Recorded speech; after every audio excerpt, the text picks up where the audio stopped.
Chinese President Xi Jinping has wrapped up his first visit abroad this year to Europe. The 6-day trip has taken him to Italy, Monaco, and France. During his stay in Rome, the Chinese leader held talks with Italian Prime Minister Giuseppe Conte.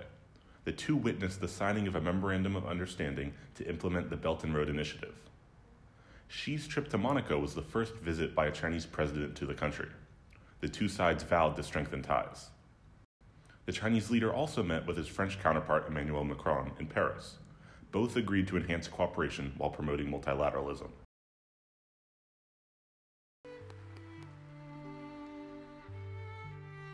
Striving for common development through joint actions. Chinese Premier Li Keqiang said at the opening session that since President Xi Jinping announced the new measures for China's opening up and reform, the country has made moves to widen market access, improve business environment, expand imports, as well as enhance IPR protection. With regards to the newly adopted foreign investment law, Premier Li said it's designed for China to establish a world-class business environment governed by the sound legal framework.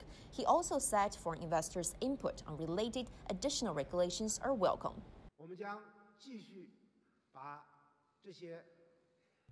We'll translate the fundamental principles of the legal framework into operational rules. That means the government will move quickly to formulate matching regulations for the effective implementation of the foreign investment law.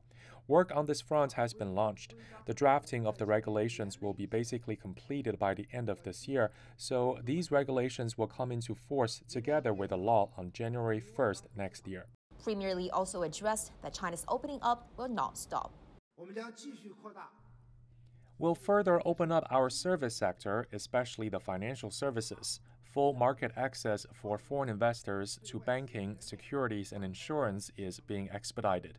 We have set the goals of significantly widening the business scope of foreign banks, lifting the restrictions on the business scope for securities firms and insurance brokers, and significantly easing the market access constraints on credit investigation, credit rating, bank card clearing, and non-bank payment services. Li Keqiang said China's economy has enough resilience, potential, and ample room for growth, especially with a huge domestic market and rich human resources. He said the government is confident of keeping the growth rate within an appropriate range this year, despite risks and challenges. A changing landscape awaits global media. Guo Weimin, Vice Minister of China's State Council Information Office, said the emergence of new technologies such as AI and 5G has brought revolutionary changes to the media landscape. He emphasized the rise of digital media should not be seen as a threat to traditional media, but rather a boost for common prosperity. Guo also called on Asian economies to enhance exchanges and innovation in the omni-media era. The world is undergoing historic changes.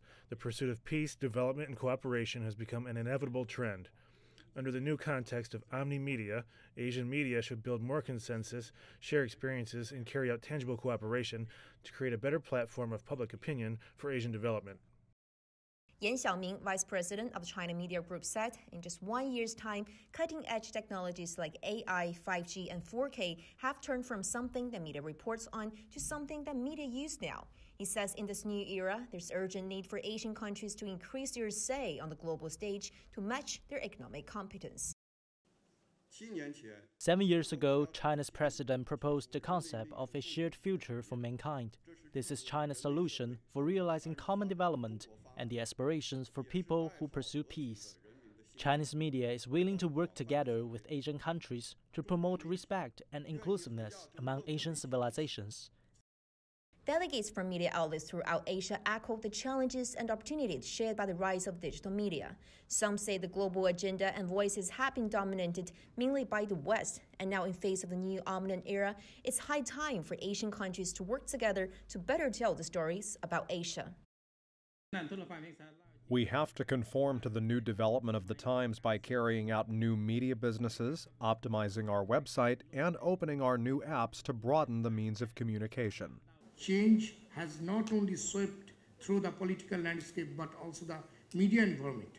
Analysts are thinking that conventional media practitioners should do some serious soul searching and accurately feed the pulse of the nation in order to stay relevant. As the curious for information and ambassador of cultural exchanges, Media plays a big role in enhancing the understanding among Asian countries. And now the media leaders here in Boao Forum for Asia has agreed to make joint efforts in building the new trend as well as making the voice of Asian countries be better heard. Few gifts could bring the same joy and emotions as a bouquet of fresh flowers. As well as putting a smile on your face, it's also a billion-dollar industry in the United Kingdom. There are nearly 5,000 florists across the country. But the confusion over Brexit and the possibility of leaving the European Union without a deal has created a sense of unease. My concern was always that the political class who were against it would combine to frustrate it, and that's exactly what's happening. Don't talk to me about Brexit. I hate the whole concept of Brexit, but I still buy them. But the stable structure of life in the UK is likely to change, I think. A fear that is shared from local market stall holders to expensive florists in London's West End. It's the fear of the unknown and what is going to happen, but of course nobody can answer that, and that's what's frustrating. And I think it's the supply, the physical supply chain, that's the main concern. If tariffs come in, we may have to consider increasing our prices, but at the moment we're not, because nothing as far as we're concerned is changing. For just over 110 years, flowers like this have made their way to UK via the Netherlands. But Brexit uncertainty means that trade model could be affected by tariffs and delays at the border, possibly withering the profits of places like this and causing some to rethink that traditional trade model. Like Ed Scanlon has sought a new way of doing things. The former florist now runs a price comparison site for flower shops. Everybody loves flowers. It was just a case of meeting the demand. So flowers are shipped in from China, from Asia, Kenya a lot, well in fact all of Africa. They're flown into Holland, so we thought instead of going from the 2 points of the triangle, why don't we just fly them into Heathrow, because that's an international hub as well. But we've just reconfigured the transportation routes. Even if tariffs do appear later on, the money that we will save in transport will outweigh these. Many businesses are fearful of the Brexit upheaval, but for some in the flower industry, this could be an opportunity to explore pastures new.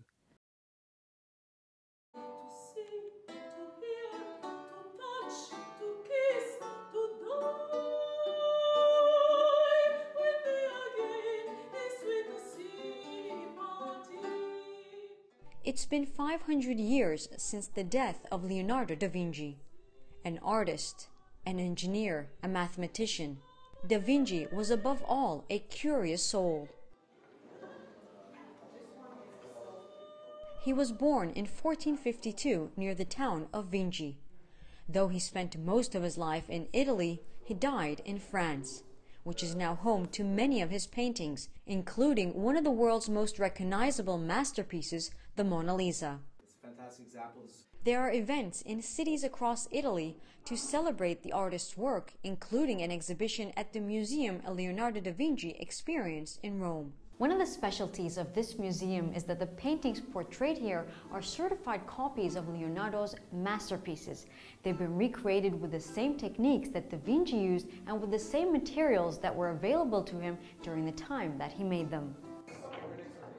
The museum also offers guests interactive models based on Da Vinci's inventions and a window into his mind.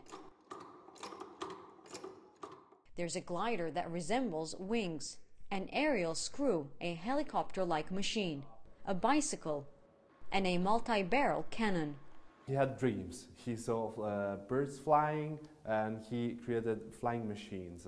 His dream was to walk on water, so he created many machines to do it, and also to go under deep in water, then to move without muscles, with a different kind of energy. Different machines and parts of machines that we use in everyday life, and we didn't know that Leonardo da Vinci invented them 500 years ago. The museum also combines music with art to give visitors a special experience. Live performances by musicians take the guests back to the time of the Renaissance.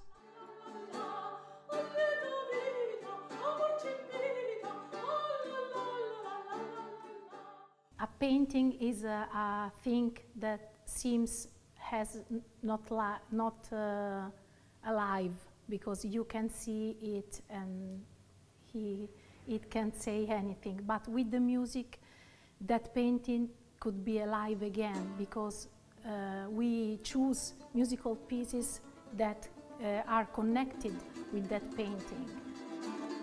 Quincentennial events to remember the Italian master will take place throughout the year in Italy, with a culmination on May 2nd, the day Da Vinci died.